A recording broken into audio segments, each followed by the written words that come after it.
आज कद्दू यानी पम्पकिन से बनाएंगे रस्से वाली चटपटी और इतनी जायकेदार रेसिपी कि मुझे गारंटी है कि ये वीडियो के बाद आप हमेशा इसी तरीके से कद्दू की सब्जी बनाओगे। तो कैसे बनाते हैं ये रस्सेदार और टेस्टी सब्जी, उसके लिए वीडियो में मेरे साथ आखिर तक जरूर बने रहिए। तो बिना किसी देरी के चलिए इस चटपटी सुपर डिलीशियस रेसिपी को बनाने की शुरुआत करते हैं। हेलो दोस्तों, मेरा नाम है जॉन और आप देख रहे हैं मेरा चैनल जॉन्स किचन। तो चलिए लेट्स गो। तो कद्दू की रस्सेदार सब्जी बनाने के लिए सबसे पहले हम लेंगे इस तरीके वाला कद्दू यानी कि पम्पकिन, इसे मराठी में भोपड़ा भी कहा जाता है। तो सबसे पहले कद्दू को हम दो हिस्सों में कट कर लेंगे दोस्तों। तो कद्दू अपना अंदर से बहुत ही अच्छी तरीके से पका हुआ है। अब कद्दू को हमने इस तरीके से छोटे छोटे टुकड़ों में कट कर लिया है दोस्तों, ये देखिए इस तरीके से, क्योंकि छोटे टुकड़े अच्छे तरीके से गल भी जाएंगे और पक भी जाएंगे। अब बढ़ते हैं इसके नेक्स्ट प्रोसेस की ओर। अब इन कद्दू के टुकड़ों को हमें पका लेना है। उसके लिए एक कुकर ले लेंगे और इसमें हमने जो कद्दू को कट करके रखा था वो इस कुकर के अंदर डाल देंगे दोस्तों। और फिर इसमें हम डालने वाले हैं 1.5 से 2 कप के करीब पानी। अब स्वादानुसार इसमें हम थोड़ा सा नमक मिला लेंगे दोस्तों, आधा से 3/4 चम्मच के करीब, या आपके स्वाद के अनुसार। और अब इसमें हम डालने वाले हैं हल्दी पाउडर 1/4 चम्मच के करीब। मिला लेंगे हम सभी चीज़ों को एक साथ में चम्मच की मदद से और मिक्स कर लेंगे हम इन्हें। अब इस कुकर का ढक्कन लगा लेंगे हम और कद्दू को कम से कम 4 सीटी आने तक पकने के लिए छोड़ देंगे हम दोस्तों।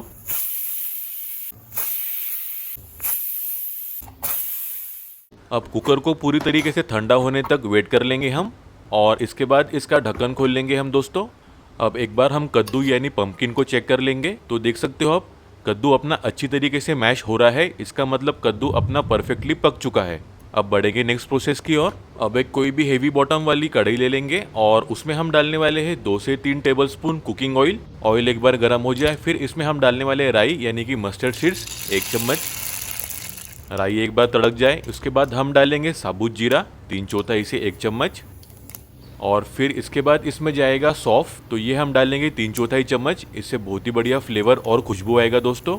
अब इसमें हम डालने वाले हैं मेथी दाना 1/4 से आधा चम्मच के करीब, इससे भी बहुत ही अच्छा फ्लेवर आता है दोस्तों सब्जी में।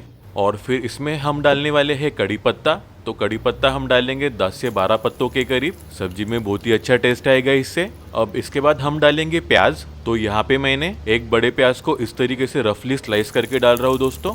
अब मिला लेंगे हम प्याज को चम्मच की मदद से और मिक्स कर लेंगे प्याज को बाकी चीज़ों के साथ में और पका लेंगे प्याज को जब तक कि प्याज अपने अच्छी तरीके से सॉफ्ट नहीं हो जाते तब तक। अब फ्लेवर के लिए इसमें हम थोड़ी सी हींग को ऐड करेंगे, तो यहाँ पे मैं एक चुटकी भर से 1/4 चम्मच हींग डाल रहा हूँ दोस्तों। मिला लेंगे एक बार और सभी चीज़ों को अच्छी तरीके से हम चम्मच की मदद से। प्याज अच्छी तरीके से सॉफ्ट हो जाने के बाद इसमें हम डालने वाले हैं हरी मिर्च, तो यहाँ पे मैं 3 से 4 हरी मिर्चों को इस तरीके से बारीक चॉप करके डाल रहा हूँ दोस्तों। अब मिला लेंगे हम हरी मिर्चों को भी बाकी चीज़ों के साथ में। और फिर इसमें हम डालने वाले हैं टोमेटो की प्यूरी या टोमेटो का पेस्ट, तो यहाँ पे मैंने 2 मीडियम साइज टमाटर को अच्छी तरीके से ब्लेंड कर लिया था और उनका पेस्ट बना लिया था मैंने। अब इस टोमेटो की प्यूरी को भी हम मिक्स कर लेंगे अच्छी तरीके से और मिला लेंगे बाकी चीज़ों के साथ में हम। अब टमाटर अच्छे से पक जाने के बाद इसमें हम डालने वाले हैं जिंजर गार्लिक का पेस्ट 2 बड़े चम्मच। अब मेरे जिंजर गार्लिक पेस्ट में थोड़ा पानी ज़्यादा हो गया था, आप थोड़ा कम पानी डाल के जिंजर गार्लिक का पेस्ट बना लेना। अब इसे भी मिला लेंगे हम बाकी चीज़ों के साथ में दोस्तों और फिर इसके ऊपर हम ढक्कन लगा लेंगे और मसालों को पकने के लिए छोड़ देंगे कुछ 2 से 3 मिनट के लिए स्लो मीडियम आंच पर। अब 2 से 3 मिनट हो चुके हैं, एक बार ढक्कन खोलकर चेक कर लेंगे हम। तो देख सकते हो आप मसाले अपने अच्छी तरीके से पक चुके हैं। अब इसके बाद हम इसमें डालने वाले हैं 2 से 3 सूखी लाल मिर्च, इससे बहुत ही अच्छा फ्लेवर आएगा दोस्तों। अब मिला लेंगे हम सूखे मिर्चों को भी मसालों के साथ में और मिक्स कर लेंगे हम। अब इसके बाद हम कुछ सूखे मसाले डालने वाले हैं, तो सबसे पहले हम डालेंगे लाल मिर्च पाउडर 1 से 1.5 चम्मच के करीब। अब इसके बाद डालेंगे धनिया पाउडर आधा से 3/4 चम्मच। अब डालेंगे हम भुना जीरा पाउडर आधा चम्मच के करीब। अब डालेंगे हम आमचूर पाउडर आधा से 3/4 चम्मच, इससे बहुत ही बढ़िया चटपटा फ्लेवर आएगा दोस्तों। अब डालेंगे हम गरम मसाला पाउडर आधा से 3/4 चम्मच। अब इसके बाद हम डालने वाले हैं काला नमक आधा से 3/4 चम्मच, इससे भी बहुत ही अच्छा फ्लेवर आता है दोस्तों। अब आखिरी में इसमें हम डालेंगे नमक, तो नमक आप अपने स्वाद के अनुसार डाल सकते हो, थोड़ा कम या ज़्यादा। अब मिला लेंगे हम सभी सूखे मसालों को एक साथ में और मिक्स कर लेंगे अच्छी तरीके से चम्मच की मदद से हम। अब जो कद्दू को हमने पहले से बॉईल करके रखा था वो इस मसाले में डाल देंगे हम आराम से। अब कद्दू को मिक्स कर लेंगे हम बाकी मसालों के साथ में और मिला लेंगे हम सभी चीज़ों को एक साथ में और मिक्स करते रहेंगे ऐसे ही। अब इसमें हम थोड़ा सा हल्दी पाउडर मिला लेंगे, 1/4 चम्मच के करीब। मिला लेंगे एक और बार सभी चीज़ों को साथ में हम। अब इसके ऊपर हम ढक्कन लगा देंगे और सब्जी को पकने के लिए छोड़ देंगे कुछ 5 से 6 मिनट के लिए स्लो मीडियम आंच पर। 5 से 6 मिनट हो चुके हैं, एक बार ढक्कन खोलकर चेक कर लेंगे हम।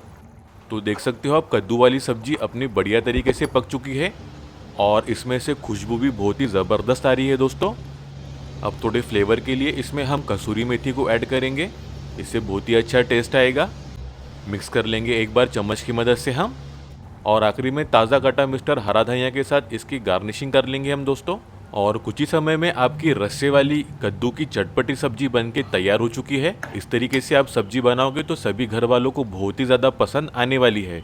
तो जल्दी से इस तरीके से कद्दू की सब्जी बनाओ और मुझको कमेंट करके ज़रूर बताना आपको ये रेसिपी कैसी लगी। वीडियो अच्छी लगी हो तो प्लीज़ एक प्यारा सा लाइक ज़रूर कर देना। अपने दोस्तों और रिश्तेदारों के साथ ये रेसिपी को ज़रूर शेयर करो और ऐसी बेहतरीन रेसिपीज़ के लिए मेरे चैनल को सब्सक्राइब जरूर कर लेना। बेल आइकन को दबाना बिल्कुल मत भूलना, इससे आपको मेरी हर वीडियो की नोटिफिकेशन मिलती रहेगी। और ऐसे बेहतरीन रेसिपीज़ के लिए मेरे ये वीडियोज़ को भी क्लिक करना बिल्कुल मत भूलिए। तो मिलते हैं एक नई रेसिपी के साथ, तब तक अपना ख्याल रखना। Bye, thank you.